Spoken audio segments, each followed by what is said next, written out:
తొలి సంతానం ఆడపిల్ల జన్మించిందని మురిసిపోయారు ఆ తల్లిదండ్రులు. ఆ ముచ్చట కాస్త ఏడాది గడిచేలోపే ఆవిరైపోయింది. చిన్నారిలో ఎదుగుదల లేకుండా పోయింది.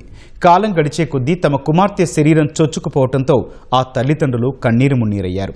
కూలీ పనులు చేస్తూ వచ్చిన డబ్బులతో పాటు అప్పులు చేసి లక్షలాది రూపాయలను వైద్యం కోసం ఖర్చు చేశారు. అయినా కుమార్తెలో ఎదుగుదల లేకపోవడంతో తల్లడిల్లిపోతున్నారు. విజయవాడకు చెందిన తులసీరావు, నాగలక్ష్మి దంపతుల తొలి సంతానం పద్మావతి. పుట్టుకతో నరాల బలహీనతతో శరీరంలోని అవయవాలు పనిచేయక మంచానికే పరిమితమైంది. 33 ఏళ్లుగా నడవలేని స్థితిలో అమ్మ ఒడిలో చంటి బిడ్డలా మారింది. కాలకృత్యాల నుంచి నిద్రపోయే వరకు ఎవరైనా తోడు ఉండాల్సిన పరిస్థితి. ఆ దివ్యాంగురాలికి గతంలో తెలుగుదేశం ప్రభుత్వం సామాజిక పింఛన్ మంజూరు చేసింది. తర్వాత వచ్చిన వైసీపీ హయాంలో ఈమె పెన్షన్ రద్దు చేశారు. రెక్కాడితే తప్ప డొక్కాడని ఆ తల్లిదండ్రులకు ప్రస్తుతం కుమార్తె పోషణ భారంగా మారింది. 2 ఏళ్లుగా తాము పింఛన్ కోసం ఎదురు చూస్తున్నామని, తమను ఆదుకోవాలని వేడుకుంటున్నారు.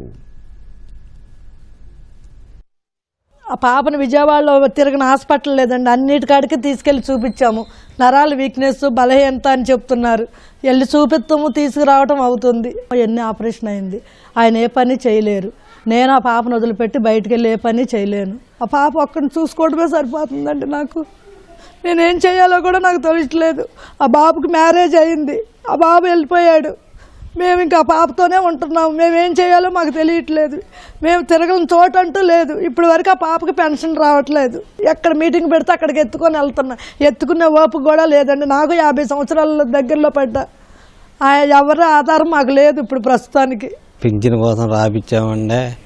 4 సంవత్సరాలు వచ్చింది, తర్వాత రావట్లేదండి. ఇంక ఇది నాకు కూడా ఒక 5-6 సంవత్సరాల నుంచి నడుముకి ఎన్నుపోసుకు ఆపరేషన్ అయిందండి.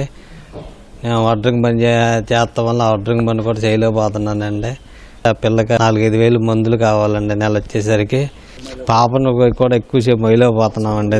హాస్పిటల్ కూడా తీసుకెళ్లే పరిస్థితి లేదండి. ప్రధాన ఆధారమైన పెన్షన్ కూడా తొలగిపోవడంతో నిరుపేదలైన ఆ తల్లిదండ్రులకు ఆర్థిక భారంగా మారింది. ఇప్పటికైనా పెన్షన్ మంజూరు చేసి పాప వైద్య ఖర్చుల కోసమైనా ఆదుకోవాలని చెప్పేసి ఆ నిరుపేదలైన తల్లిదండ్రులు విజ్ఞప్తి చేస్తున్నారు. కెమెరా సైదాతో ఓబ్లేష్, ఈటీవీ న్యూస్, విజయవాడ.